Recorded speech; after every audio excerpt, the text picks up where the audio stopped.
From KVUE News in Austin, you're watching Texas This Week with Ashely Lopez. Good Sunday morning. The second special session of the 87th Texas Legislature has come to an end, and hundreds of new laws passed in the regular session went into effect this week. Let's get to the three things you need to know in Texas politics. I move that the Senate adjourn sine die pending the completion of administrative duties. Amen. With 3 days to spare, the Texas House and Senate ended their work in the second special session Thursday night. Lawmakers voted to send 14 bills and one joint resolution, letting voters decide on an amendment to the state constitution to Governor Greg Abbott's desk. Perhaps most importantly, a bill restoring funding to the legislature passed so staffers will continue to get paid and have health insurance. And to the dismay of Democrats, so did the Republican election reform bill. Now, before you put your feet up and close the book on Capitol happenings, remember, a third special session is coming.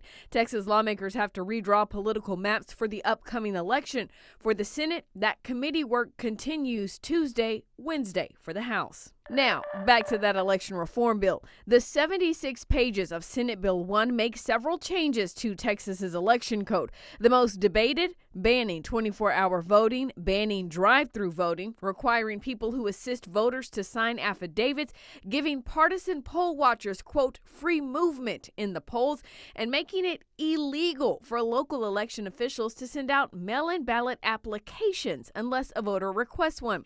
Republicans say this makes it easier to vote and harder to cheat. Democrats say it just makes it harder to vote, which is why they broke quorum during the regular and both special sessions to try to kill the bill. But with no action from the U.S. Senate and a threat from the governor to call a string of special sessions until the bill passed, the Democrats returned and the Republicans, who control state government, passed their bill. On Wednesday, 666 new laws went into effect, including several controversial measures. Now, anyone who legally owns a handgun can carry it openly in public in the Lone Star State. And abortions are now banned once fetal cardiac activity is detected, which is typically around 6 weeks before most women even know they're pregnant. The Heartbeat Act, as it's called, is the most restrictive abortion law in the country. The only exception is for a woman having a medical emergency that threatens her life. Survivors of rape or incest don't qualify. Rather than creating a criminal penalty, the law is enforced through civil lawsuits. Anyone other than the person who impregnates a woman through rape or incest can sue the person or people who perform, attempt to perform, or helps a woman get an abortion. KUT senior reporter on healthcare and politics, Ashely Lopez, joined me to discuss the new law. The language in the Heartbeat Act is not unique to Texas. In fact, the base language comes from a group called Faith to Action, whose mission is to ban abortion through legislation on the state level rather than a national level. 10 other states passed this legislation, but, and this is a very big but, Texas is the only state that is now enforcing this as law. Explain to us why that is, what's different in the Texas bill. Well, the reason Texas is able to enforce its law is because their version of, Texas' version of the law is very different in one very big way, which is the enforcement side of the law. Usually, when states pass abortion bans, a state legislature will pass a law and ask the state to enforce it. So state agencies will act as the enforcer. In this case, Texas decided, the state legislature decided to make private citizens the enforcer. So basically anyone, even outside of Texas, could sue a provider or someone who aids and abets, and this is very big language, in the process of someone obtaining an abortion after the 6-week period, the ban set in place. So the reason why it was created that way, anti-abortion groups here have told me, is because they were hopeful this new sort of legal framework would make it harder to block in the courts, because it's usually you sue the state to stop not enforce a restriction that was put in place. But in this case, it's really hard. It's been very hard for abortion providers to figure out who to sue in this case, like who is the appropriate person, as they're seeking injunctive relief in court. So this is why Texas currently is the only state enforcing such a ban. There was some hope among women's health advocates that the U.S. Supreme Court would step in and grant an emergency request to stop the law from going into effect. That didn't happen. Right. So abortion providers had tried to go through the usual federal court system to get an injunction on the law, but there was some trouble with the Fifth Circuit and a lower court, and eventually they just sent an emergency request straight to the Supreme Court, and the Supreme Court, after some delay, said we're not stepping in on this case. And from what I can tell in the ruling, it had to do with what we were kind of talking about. This is a kind of weird legal situation. They don't think the abortion providers and those groups did a good job of pointing to who they should appeal to or stop from enforcing the law, I should say, like who they should be suing. So, I mean, it seems like in the ruling from the Supreme Court, even the Supreme Court is unsatisfied with how this lawsuit has moved through the legal system. And so, I mean, this doesn't mean that the Supreme Court can't take this up again. It seems almost inevitable they will, but for now, the law remains in place. The bill going into effect on Wednesday left abortion providers scrambling on Tuesday to offer the service to women who wanted it. You talked with some of these providers. Tell us what you learned. Well, that was a tough night for providers. Apparently, they really tried to help as many people as possible in the waning hours before that went into effect. I think the Whole Women's Health said the last abortion provided in their network of clinics was at 11:56 p.m. the night before the abortion ban went out and went into place in Fort Worth, Texas. So this was a very frantic, semi-chaotic situation right before the abortion ban went into place, because historically speaking, usually courts do intervene when a abortion ban flies in the face of Roe v. Wade like this. They usually are not allowed to enforce such laws. So this was a very confusing and unprecedented situation for many providers.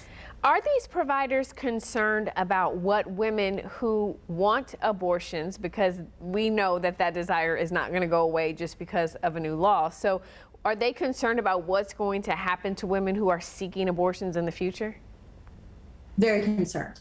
I mean, I think that is the overwhelming thing I'm hearing from abortion providers, is their concern about women who woke up on Wednesday morning with fewer rights than other women across the country. Not a lot of women find out they're pregnant until after 6 weeks into a pregnancy. That is a very narrow amount of people who abortion providers can serve now.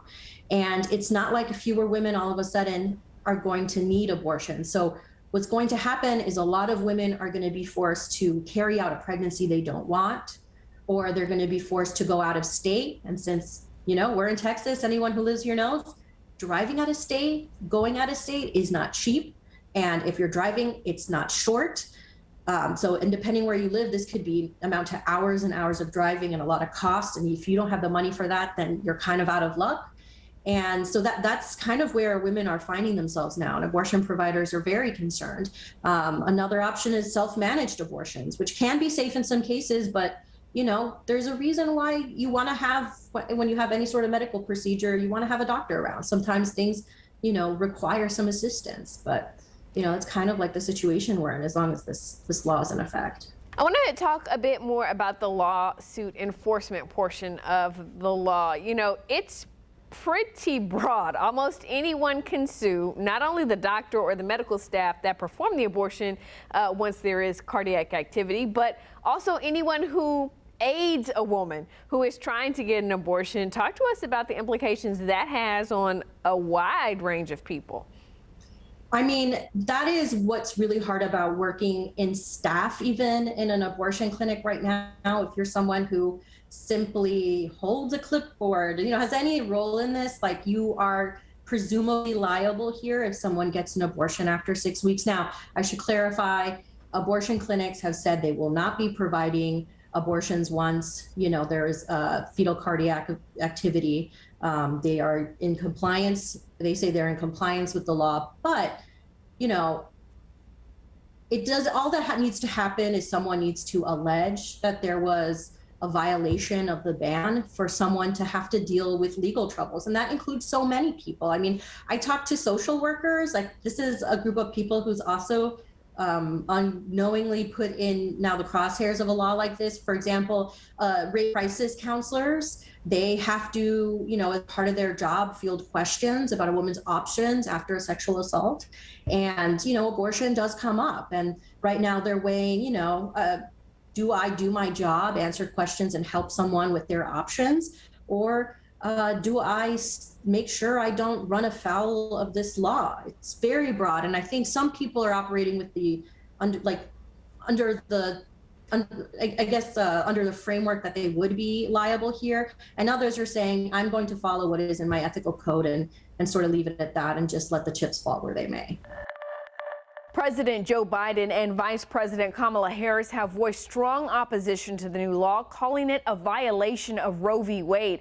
The president has instructed his administration to see what the federal government can do to give Texas women access to the medical procedure. You can find their statements at KVUE.com. That's Texas This Week.